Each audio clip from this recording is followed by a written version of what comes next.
Welcome to On the Issues with Michelle Goodwin at Ms. Magazine. As you know, we're a show that reports, rebels, and we tell it just like it is. On this show, we center your concerns about rebuilding our nation and advancing the promise of equality. So join me as we tackle the most compelling issues of our times. On our show, History Matters, we examine the past as we think about the future.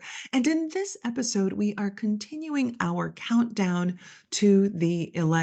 And we're delving right in, focusing on the lives of election officials who are coming together to save democracy. And the vast majority of them happen to be women.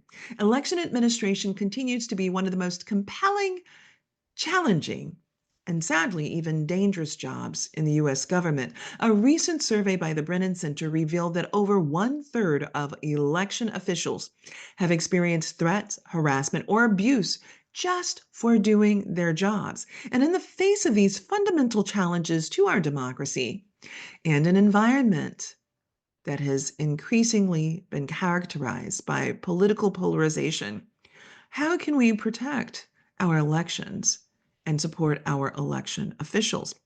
Today, I'm joined by three women who've answered the call to help protect our democracy. I'm joined by Natalie Adona, County Clerk Recorder elect and the former Assistant Clerk Recorder and Registrar of Voters for Nevada County, California. Tonya Wichman is back with us again. She's the director of the Defiance County Board of Elections in Defiance, Ohio, and a certified elections and registration administrator. And as well, I'm joined by Gabriela Cesares Kelly. She is the Pima County Recorder in Arizona who made history in 2020 as the first Native American to be elected to a county-wide seat in Pima County. Sit back and take a listen. It's such a pleasure to be with you all, and we're so very grateful.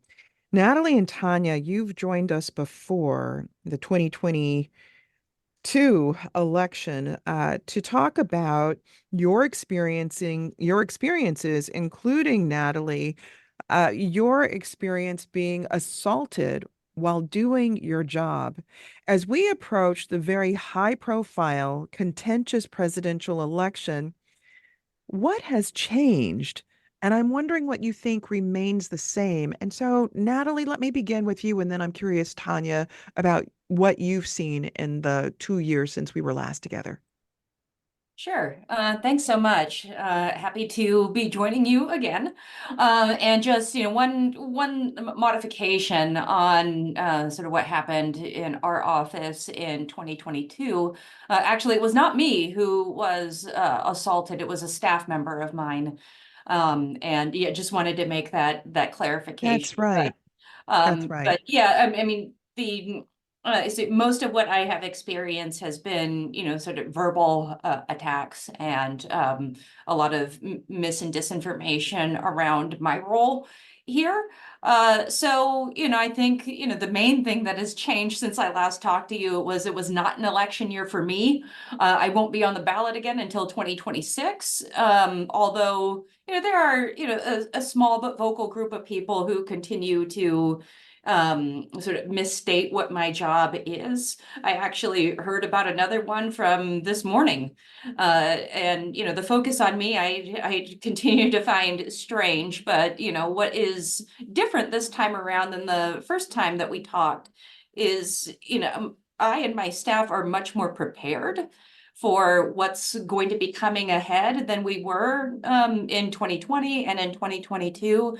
We have a much greater sense of what to expect, and we have done a lot of preparations to make sure that all of our staff stay safe, that the election process not only runs smoothly, but it is also protected. And the great news is that our local law enforcement has become a lot more engaged with our office since 2020, certainly, and even 2022. So, I feel like we are all working together very well. Of course, the unexpected will probably happen. It is hard to anticipate what you don't know is coming, but all in all, I think that we are so much more prepared for those contingencies than we ever have been. Plus, we are very ready to have this election get underway. We received 2 ballots that have been voted by our military and overseas voters. We just sent those out last week, so it has officially begun. Well, in fact, in thinking back about our interview from 2 years ago, you said, and I'm quoting from that transcript, that all of this with, the doubts about the 2020 election and the country's COVID-19 policies, which you had enforced, you said, which I enforced in my office. And, it sort of led to this incident where someone on my staff was assaulted. So I became a target. And that's what you just spoke to, right? Becoming a target after standing up for someone in your office, which also makes me think when you've been verbally attacked. I know you said, well, I wasn't assaulted, I was just verbally attacked. It made me also think about what women accept and how women frame being attacked. Like, oh, it really was an attack. I was just verbally, assaulted, but like or verbally attacked, which Mhm. I don't know, also sounds pretty offensive and awful, I would think. Well, yeah, and I have a tendency to agree with you because I mean, as a woman, know that there are many ways to inflict violence on a person, and I consider, sort of verbal abuse to be within the scope of that. But I also did want to make clear because most people think about an attack as something physical. That just for clarification, that wasn't me personally, but it was a staff member, and I absolutely have a duty to create a safe work environment along with all of the other things that we do. Tanya, you were also in that episode a couple years ago. And so I'm wondering for you, what has changed and what has stayed the same? Are you worried about this coming election? I think I'm worried about every election. Being a perfectionist, we're under a microscope for the public and it has to be perfect or everything's wrong, no matter if it's something minor. Um, 2022, I think I hit a breaking point between the public records request that had to be attached to every nasty quote of us being treacherous, treasonous people who belonged in jail and, they're going to make sure we don't have our jobs, that kind of thing. But you still had to read through it to make sure you got that public record request filled at the same time. I had a gentleman at one of our polling locations that kind of pushed me over the edge on election day. He was going at my poll workers as I walked in the door. Was a normal one for us that felt the need to get on a soapbox every time he walked into the polling location. So when he got done, I had told him he was going to leave, and he got a little bit louder and said, you're the reason nobody wants to vote here. Well, the place is full. But so, I took out my phone, I was going to have the sheriff come. Well, this kind of got into a prolonged situation where he would be at my nephew's basketball games and stand in front of the stadium and stare at me or make sure he was walking out when I walked out. So I think it was just a mental game, like nothing to the point of I'm going to do something, but I want you to know I'm here. That same day at the polling location, my parents happened to be working there. We had 2 high school kids that were working for the first time, sitting in the corner crying, thinking he was going to come back and do something. So those types of things are just unacceptable. 95% of our voters, I think we've spent the last 2 years educating everyone on how things are done and reminding them these people are your friends and neighbors that are working here. They're here to make sure you get to vote. And I think around here, it's gotten better. I know the whole country, maybe overall, has not gotten better, but I think we've learned, anybody that's been in the profession long enough has learned, you just have to get ahead of it and make sure people know how we do things and answer any questions we can to make them feel more comfortable. Gabriella, I want to turn to you now. You made history in 2020 as the first Native American to be elected to a county-wide seat in Pima County, which seems extraordinary to me. It just really seems extraordinary. And I think it says so much about where our country, is, but you are first. And you've written about what your experiences have been, including about matters of underrepresentation. So I'm wondering, what has your experience been like as an election official in this particularly fraught time? And are you worried? Oh, wow, that's a that's a hard question. Well, my experience largely has been really positive. It has been such an honor to represent my community. It has been very productive. We've been able to do some really cool things that are literally leading to making it easier to vote for voters and for people to be more informed and more engaged within our community. And so that's something that I've been able to see the results of already. I famously like to tell people I'm in the blueberry that is the bowl of tomato soup that is Arizona. And so we are in a very democratic blue space. And I am very much my community is very excited to see me out about in the community. I get a lot of positive interactions and things like that. However, we are still being impacted by the questions about election integrity and safety and security of our elections. And that's even in places where people feel safe. They're concerned. So that what I like to tell people that is nothing stays within one county.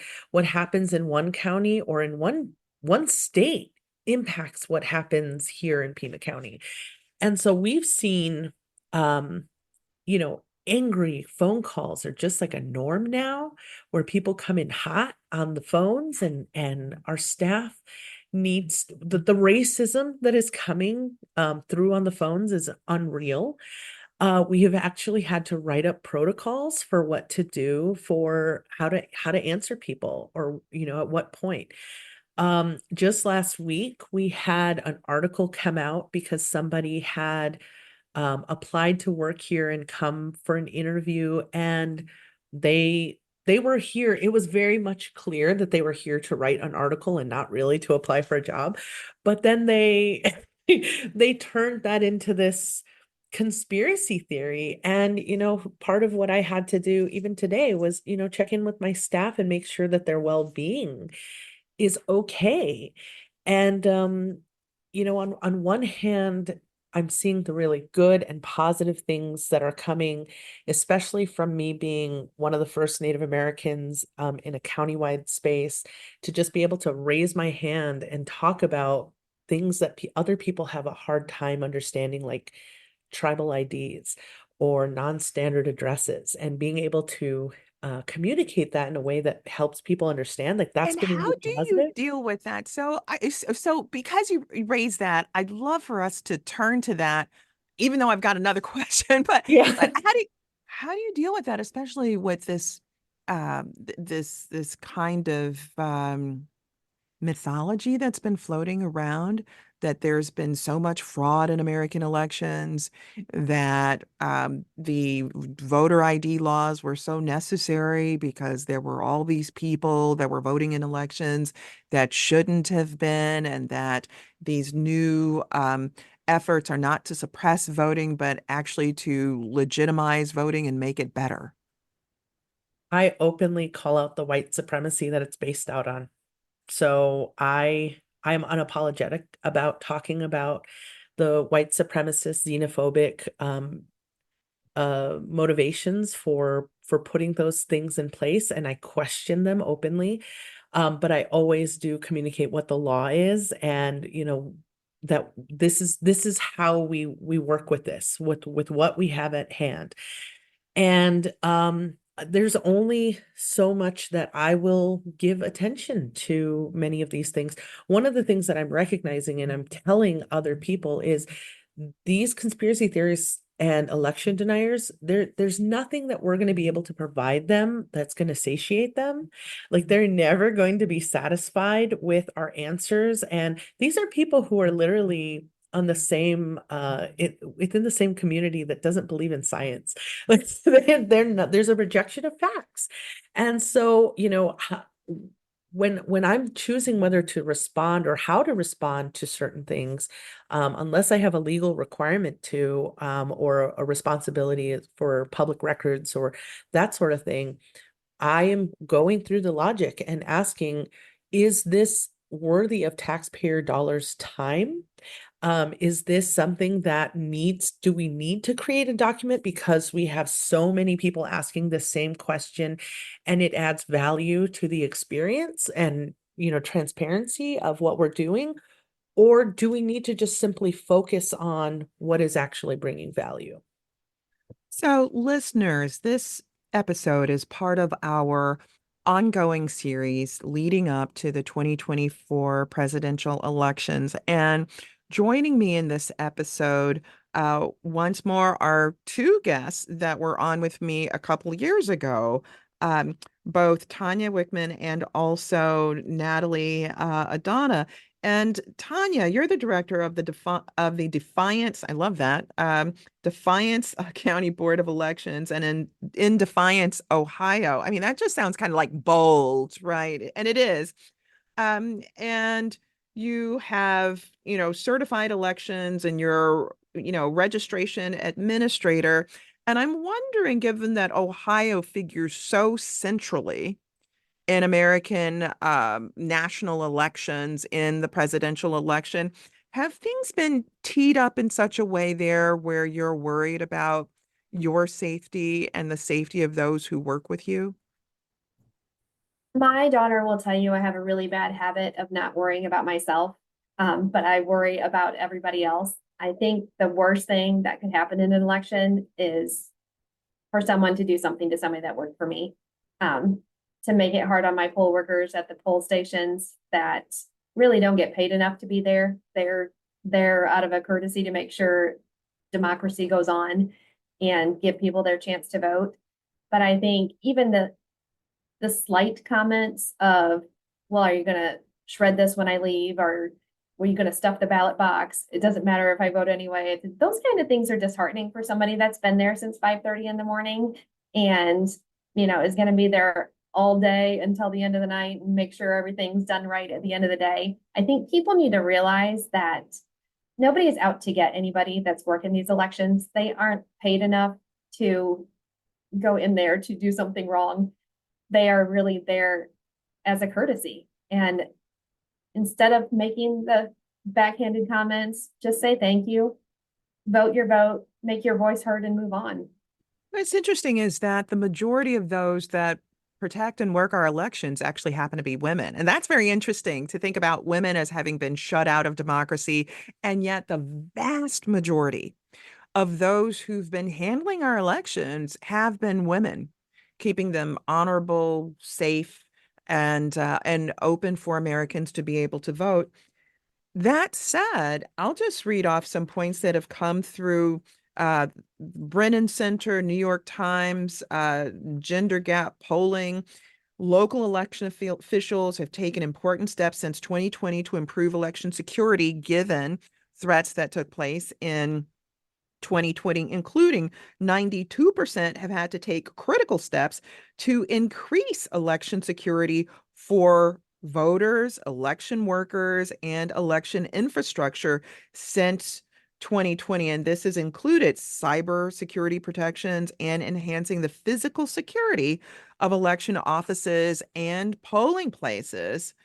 And then we learned that there have been reports of threats, harassment, and abuse, and that this remains high, and that the safety concerns have reached the 2022 levels.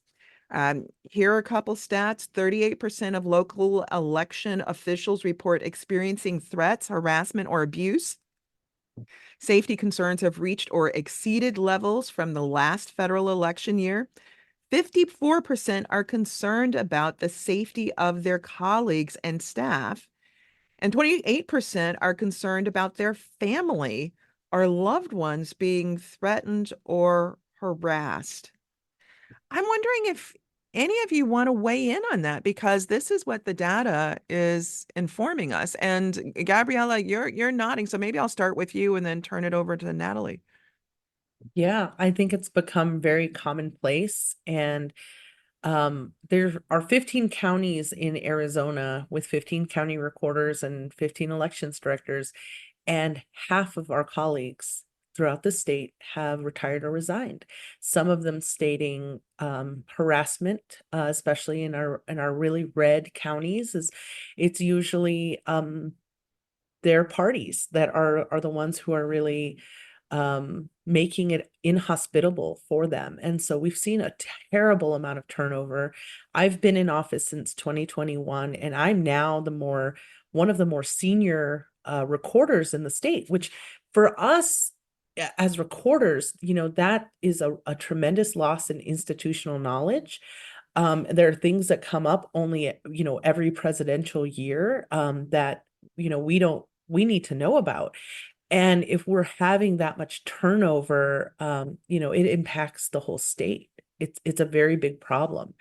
And, again, we're seeing it mostly on the phones here in Pima County. We're not seeing it physically, but, I have a colleague in Yavapai who, as a standard, they're expecting paramilitary observers. And in Arizona as a whole, they're trying to question. Yes. Paramilitary. Yes, which was a new word. We're I having know, to because I'm learn. thinking like this is helicopters and people descending down on ropes. Is this And the idea? well, paramilitary is the term is coined this military like, and you'll see that with like the Proud Boys, they're all wearing their cargo shirts and their cargo pants and their, whatever, and they have these belts and these all of that kind of stuff. Gabriella, there's so Kevlar. many of these like white nationalist groups, like they're the ones with the tiki torches and khaki pants, and then they're the ones that have the camouflage. I mean, it's confusing now. I have to say, you sort of have to keep them straight. Yes. But Yeah. anyway, the paramilitary or Yeah, so yeah. that's the term that we use for those folks who are, sitting outside of ballot drop boxes. In Pima County, we don't even have ballot drop boxes yet, but we start to get all of these phone calls about them and these, angry letters from the So legislature. you don't even have them, but you're getting angry calls about them. Yep. We're seeing that. And then also, this is hand in hand because of our legislature, it also is coming from that same group of people. We're hearing these, questions. We're getting official letters from some of our legislators to answer for things like this, the 75-foot limit. So that's actually one that has gone to court, and What is uh, that? the 75-foot limit is the space around a voting location that there cannot be any electioneering. You can't enter that space if you don't have business to be in there. And, that is something that's been put in place by things like the Voting Rights Act, where, to have specific barriers around, not barriers, but a space free from intimidation. And every state's a little bit different. In my state, it's 75 feet. And so they're questioning whether or not that violates free speech zones. Hmm. And we've gotten guidance from the Secretary of State to, enforce it as an office policy. But the problem with that is if we do have to call law enforcement, we don't have a law to show that they're violating. And so really we don't have any recourse. And so part of the attack on the legislature and the policies around safety are being questioned and dismantled.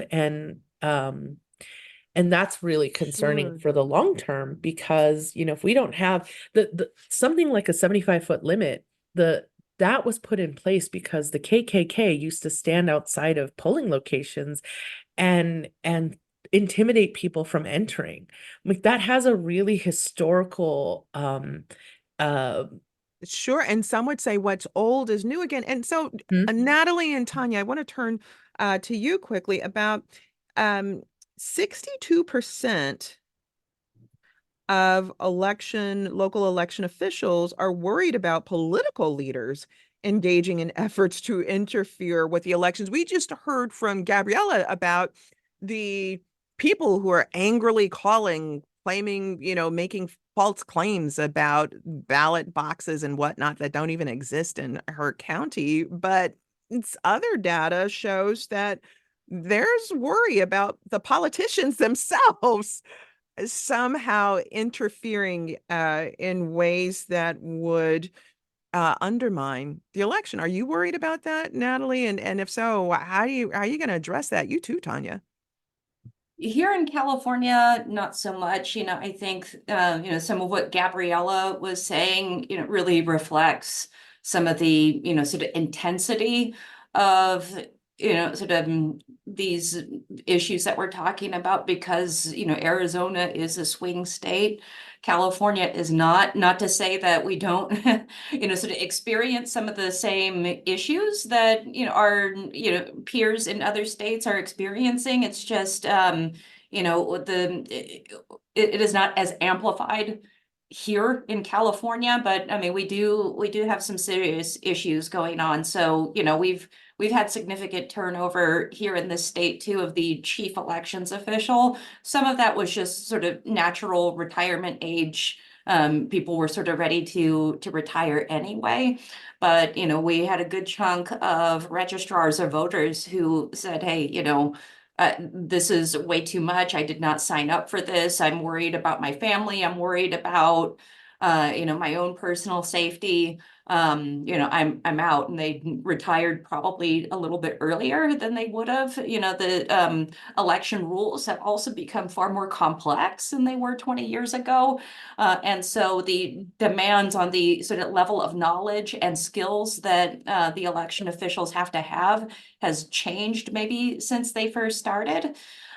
So I did, sort of want to put that out there, but, we do have, a number of concerns that we're, sort of addressing here, both at the local level and at the state level, through various things like tabletop exercises and, sort of other ways to prepare. For example, back, I believe it was in 2020, we had a series of unofficial drop boxes that were being established by one of the political parties in certain counties. It was, mostly big counties, but the Secretary of State at the time, Alex Padilla, had basically told them, you cannot do this. This is not legal. Please unestablish your unofficial drop boxes. We'd also in LA County saw that somebody put a flaming newspaper in a drop box, and of course that is illegal. There were ballots in there. And a number of sort of concerning things that either have happened in past elections or that we're anticipating. So for example, I am prepared in my office to address any sort of election interference that might be generated through artificial intelligence. We're also prepared to handle any situation for suspicious mail to come through our office. And in fact, our Secretary of State's office late last week on Friday issued a press release that, Secretary of State was a recipient of a package that ended up just having unbleached flour in it, but still that is a crime. It is an effort, I think, to intimidate government employees and government officials. And so while we don't really have the sort of same issues that maybe a swing state like Arizona may have, the effect on the person, I think, is very similar. It is not only disheartening, as Tonya had mentioned, but it is concerning to people when they hear that an office so Well, close. I mean, we're so close to sure. Sacramento, it could have happened to us. Sure, sure. Well, in fact, so I'm wondering, Tonya, what this means on the ground for you. And Natalie mentioned artificial intelligence. I'm wondering if that's a concern that's been raised in and around your area, that using AI, including for things like drafting social media content and translating voter materials into different languages and approaching vendors who sell products that use AI, if all of that are issues that have made their way to Ohio, like California, you'd imagine, yes, Silicon Valley and all of that, but are these concerns in Ohio? I think we all have to be concerned about that. I mean, there's a broad reach for organizations that's trying to influence voters. Other countries are trying to influence voters. And, we're a small county here. We have 2 full-time employees. So we're doing everything with our clerks. And yeah, you do have to watch that. I mean, anymore, watching your social media is a full-time job to make sure they're not giving the wrong information. We had an election a couple of years ago that a text message went out to a bunch of people in the state and said you could go to your board of elections and vote on election day. Well, we don't have voting at our board on election day. You have to go to the polling locations. So there was 100 or more people coming into the office that we weren't prepared for because we were focused on the polling locations. That type of information is an easy way to overwhelm an office, especially on election day. Most of what we have is already out in the field. So we will be staffed extra this time in the office. I went to a tabletop exercise and they started it with what keeps you up at night. And I said, on which topic? I mean, it's not, there's more than one. You have to prepare for AI. You have to prepare for security. You have to prepare for your machines not to work. You have to prepare for the ballots not to scan right. You know, there's a lot of testing that goes into that. So Tonya, where's the money for that? And this is a question for, any of you who want to weigh in, but I want to start with you, Tonya, given all of these worries and you're all laughing, right? And then Gabriella is looking seriously into the camera for those of you who are listening, right? She's looking I have the same question. Where is the money? Yeah, right. So how with all of those concerns, where are the resources? Do you need resources in order to address these concerns? Later this week, we're meeting with our local police departments from across the county, and we're meeting with our sheriff's department, our EMA, going over what we can have health-wise from everybody at that point. Our commissioners have been really decent about our needs and what we have here. There has been a lot of legislative requirements sent out to us in Ohio. The legislators have made a lot of changes in elections that we weren't really prepared to change in presidential year. So there is some funding coming along with that. Ohio has the Data Act that's changed a lot of how we submit reports every day. Our voter registration vendor had to make a lot of updates and changes. Going back to the drop boxes, we put in drop boxes in 2020. We've spent a ton of money on putting 24-hour surveillance. We're allowed one in our county in Ohio. So ours is outside our office, 24-hour surveillance during early voting when the ballots are mailed out. It's uploaded to our website to watch every 15 minutes who brings something to the ballot box. It's, we had one county say, can we get a second camera to watch paint dry over here? But, those types of things, you have to come up with the money in your budget. And it's not always the easiest thing to do, but I'm really blessed with a staff that's willing to put in a lot of extra work they didn't do in the past. And as an election official, I think I can speak for all of us. It always gets done. Sometimes you don't know how, but we make sure it gets done. Wow. I'm wondering if the financial concerns have hit you, Gabriella. Yeah, this is a constant thing that we're talking about here of how are we going to fund it. My county is a lot bigger. I have over 1 million people in my county, 630,000 registered voters. We have a full-time staff of around 52. Towards an election, we balloon up to, I think we're going to have 160 for this next election. And this is all during the early voting period. And then election day is completely facilitated by a different department. But it's been frustrating. The legislature has banned us from receiving grants. They What are did you not talking? I know. Wait. Like, what does this mean? That just seems so strange. Okay, come on, So Gabriella. How does that happen? In 2020, not under my administration, the previous administration, there had been a civic and tech life grant that the conspiracy theorists said that, this is liberal money coming in. And so they banned them. We can't take that. We can apply for federal grants and things like that. But they've also, even just like the HAVA grant dollars have been sitting there in our legislature. They will not release some of that money to us. And, important things that we need to do regarding, voter list maintenance. We need new scanners to be able to increase the speed at which we're doing these things.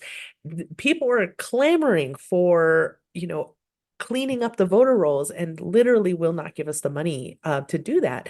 That's And pretty then they're amazing. instituting additional requirements, even within this whole election But this cycle. is, We were I mean, I would having things. imagine then this is like, being handcuffed. On one hand, you have politicians that are perhaps conveniently complaining, suggesting that systems are shady and that there are things to be concerned about. And then as you're saying, well, the resources to address Yeah.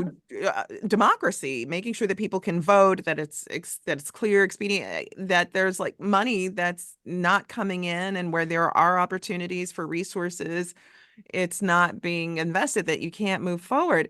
And Natalie, you were nodding all along while Gabriella was mentioning this. I mean, do you see financial concerns where you are?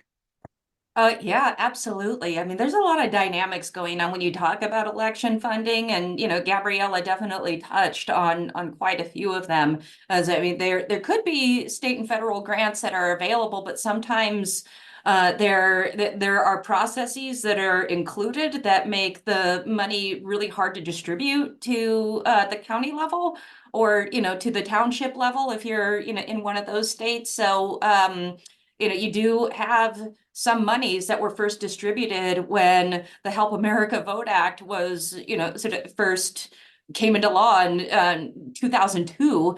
The money, I think, was first distributed in '04, and some of that money is still sitting in there, even, in California. So, there's a lot of bottlenecking that goes on with some of that. You also have these other dynamics where the Center for Tech and Civic Life did get money from the Zuckerberg Foundation, and their order was to redistribute it to counties that needed it, and a lot of this money went to things like having a pop-up vote center, or sort of having other materials to actually help voters. But the theory from the sort of more skeptical folks was, well, they're just using this money to help Democrats get elected. Entirely untrue, but you've seen in a number of states that it's a problem. In my own state, we've had a bill that may be signed into law, we're not quite sure yet, that would dramatically change the responsibilities that we have to provide services to voters who speak languages other than English. And my state association has opposed it, not because we are objected to helping voters. We are glad to help voters, but it would astronomically increase the money that it would take to administer an election, and the state is not giving it to us. Like my elections budget would almost have to double, because I would have to hire somebody who actually can meaningfully engage in a community that spoke languages other than English. That means I have to get another desk. I may have to redesign my office because there's literally no place else for this person to sit. They need benefits, they need a salary. And I mean, all of this stuff Sounds like a costs money. real catch 22. I could be on with you all for a very long time, and I think that there is so much more to this discussion, and yet here we are. It's time in which I'm supposed to wrap up this interview, but it is fascinating thinking about the core of our democracy, the fact that women hold it together and have for decades in administering fair and safe and equitable elections, doing so without a federal holiday to protect voting rights, doing so and making sure that the polls are kept open for people who work jobs and can't vote in the 9 to 5 period and have to rush it either before going to work or after work is over, and making sure that they get their opportunity, and then doing all of this while not having the budget to get certain things done. The pressure to expand opportunity and translate languages, and that all being very good, but as it turns out, without the budget being assigned to do that. I mean, that is so much. Hey, That's like I tell people, we are the MacGyvers of local government.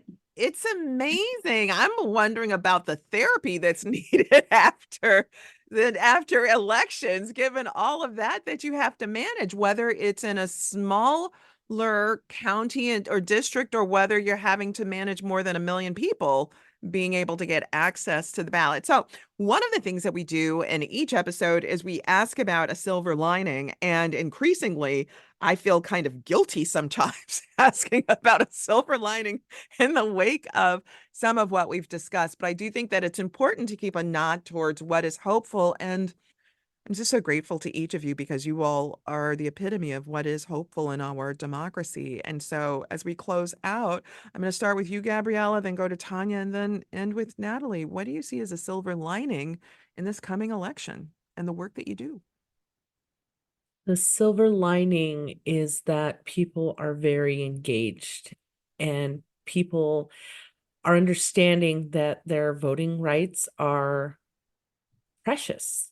And I think that is very exciting. This past weekend, I was in a community event, and I got to have these little grandmothers come over to me from their Pasquayaki. It's a different tribe than mine, but we're all kind of related. And they came up and they were just, "We're so proud of you for fighting for us and for doing this work and thanking me." And, my community is watching. They're watching this happen, and they know what's on the line, and they're excited to participate and know it's their right. Wow, that's pretty powerful. Tonya, silver lining. I think my silver lining would be all the groups that have come out in support of election officials. After seeing what's happened over the last couple of years, I've had the opportunity to work with some of these organizations, go to DC and speak to some legislators to explain how we do some things on our side. I see my poll workers being more and more proud of what they do, because no matter what, they know they're doing it well, and they are trained that way. In every training, we keep reminding them, we get to let people vote. How many people can say that? You can get up on election day and say, I get to let people vote today. So they know we support them. We know we're seeing new support that people didn't even know we were here before, which I think was okay. I'd rather go back to that. But you see people vocally supporting you now, and reaching out and saying, how can we make this better? Thank you so much for that. And to your point, it has become so visible, I think probably after January 6th too, that people have a deeper understanding about just what's at stake. Natalie, I'm going to wrap up with you. What do you see as a silver lining? My silver lining is, I see people like Tonya, like Gabriella, like, my peers at the local level and even at the state level, and, all of the wonderful people that I have gotten to meet as a result of being an elections official, and seeing their resilience and, their dedication to their voters, to our voters, their willingness to, make themselves available. If, I have a question, how do you do things where you're at? Or, I've had this sort of issue, how would you deal with it? They will always, always, always make room and make space for me. And I will in turn always make space for each of these people, because we understand best what we are all going through. We are a strong community, and none of us have given up on democracy. None of us have given up on voters. And that is always a reason for me, and I think for the public, to feel hopeful. I want to thank each of you. Thank you, Natalie. Thank you, Tonya. Thank you, Gabriella, for joining us at Ms. Magazine for our On the Issues podcast and shining a light on what is happening on the ground, and your preparation for this to be a free and fair and open election. Thank you so much for your service. It's so deeply appreciated. Thank you so much. Thank you for covering it. So, Tonya, I want to turn to you. Again, as we approach a very high profile, contentious even now, presidential election, I'm wondering what has changed since the last time that we were in conversation. And what has remained the same for you? I can honestly say I think I have changed. 2022, I had a situation with a voter that got pretty angry and loud in the polling location, upset a lot of my poll workers. I had some high school kids that were working for the first time sitting in the corner crying because they thought he'd come back and do something. So once we got him out of the polling location, I mean, he turned me into the state, turned me into the commissioners, showed up at my board meeting, would stare me down when I'd go to my nephew's ball games or follow me out to my car just to be intimidating. But at that point, I don't think I was strong enough to deal with it. And I was ready to break. And then I realized that, I always go to my mom, and her comment was, if somebody like you doesn't do this, who's going to make sure it's done right? So I had to pull myself together, and I reached out to some friends and I said, how can I make a difference, a bigger difference than what I'm doing? And I got to work with some amazing groups. I got to go to DC the summer before last, meet with legislators, talk to them about the safety of poll workers, safety of election officials. I actually had an opportunity to go to Sierra Leone and observe their elections through the Carter Center, working on their mental health for election officials program that they had. And those types of things, the outreach that I've got to do has made me stronger and ready for what's coming at us for election day.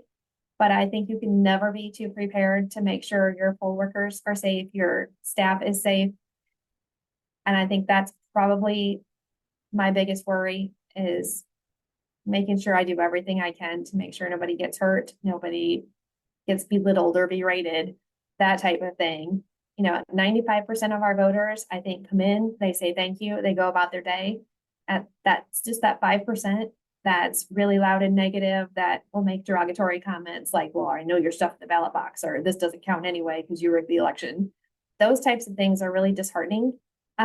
Overall, you got poll workers that's there from 5:30 in the morning till 8:30 at night for not near enough pay for what they're worth. But, when you get there, just say thank you. Those people are giving you an opportunity that you wouldn't have. Tanya, I'm wondering if you ever think about gun violence, right? Because as you say, 95% completely fine. It's the 5%. And it's always, if we think about the harms that people experience, it's not necessarily the majority.